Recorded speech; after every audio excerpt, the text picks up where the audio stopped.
زي ما بقول عليه. كمان العربية دي رايحة فين يا حاج؟ راح السويس.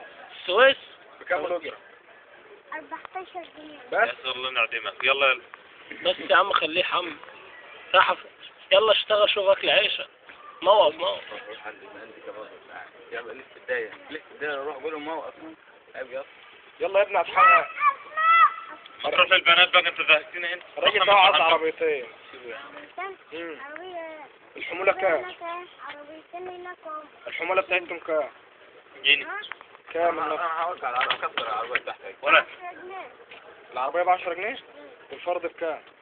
ب5 جنيه. 16 جنيه. ازاي العربية ب10 جنيه والفرد ب14 جنيه؟ العربية إيجار العربية بتركب الراجل. يا عم قول موقف يلا نادي شوف شغلك. وده طبعا يا جماعة أحد المواطنين المصريين بيتدرب على أو بيحمل موقف على الحمار اللي هو راكبه ده. يدي احد ضحايا بني سويف. اي بنات شوفها موقف على حين موقف. انت قاعد تقول للصبيان. دي تنزل إرهاب.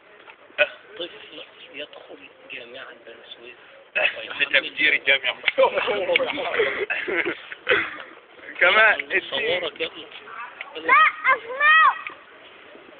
نجيبكم معاه في الفيديو على فضحك. ولا راجل يلا. لا أسمع. لا أسمع. هو رفع البتاع عليك كده. أنا بس من قدام أهو. لا أسمع. خلاص شفت بقى. خش